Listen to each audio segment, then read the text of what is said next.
Hello everyone, it's Dr. Teba and today we will learn about how to measure the long heads of biceps tendons on ultrasound.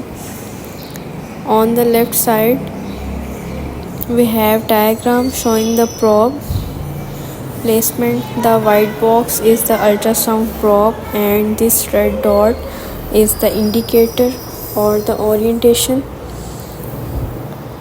marker. The patient is seated and their hand is placed on the ipsilateral knee, which means if we scan the left shoulder, then the left hand will be placed on the left knee with the palm directed towards upward direction. Then the ultrasound probe is placed in transverse plane in this manner above the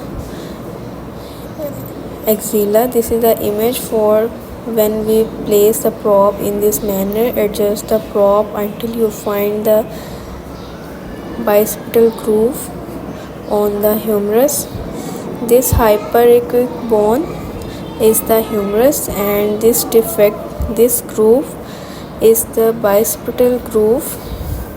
Try to keep this groove in the center of the image. The long head of the bicep tendon is located inside the groove. It appears as a smooth, rounded, hyperechoic structure.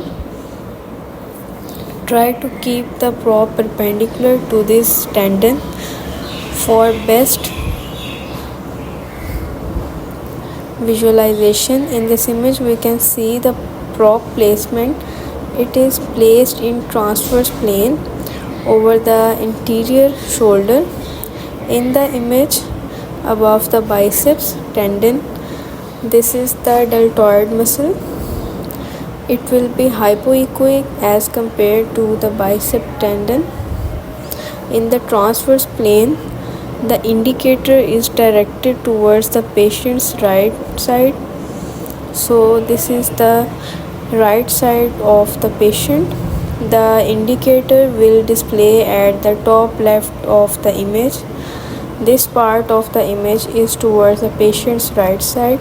The medial side and the lateral side is towards the patient's left.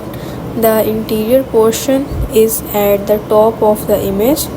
That's why we can see the skin and the subcutaneous tissue at the top of the image, because these structures are interior to the muscles and the tendons. And down here, this is the posterior part of the image. The humerus is seen posterior to all the structures, followed by acoustic shadowing due to the high density of the bone medial to the bicep tendon. This slanting hyperechoic bone is the lesser tuberosity, and you can also see part of the subscapular tendon. It is not in full focus, but it is still visible. The pectoralis major muscle is also present in this image. It corresponds to this area. In the probe position, image rotate the probe 90 degrees clockwise from the previous position to scan in longitudinal view. In the longitudinal view, the indicator is directed towards the patient's head. This plane helps us in seeing the length of the bicep muscle from its entry into the sulcus of the myotendinous region. You can apply pressure to the lower part of the probe to help visualize the tendon better. Applying the pressure will keep the probe approximately perpendicular the tendon. It will remove the atrophy, AR defect, due to which hypoechoic areas are seen inside the tendon, and these areas may resemble, leading to an inaccurate diagnosis. So you can apply pressure and angle the probe to keep it perpendicular to the tendon, and you will get the best visualization. The addendum appear hyperechoic as compared to the muscle, the deltoid muscle. In the longitudinal view, the left side of the image is towards the patient's head. It is the superior part, and the right side in the image is towards the patient's feet. It is the inferior aspect. The anterior and posterior areas are same as in the transverse view. In this image, you can see the prop position more clearly.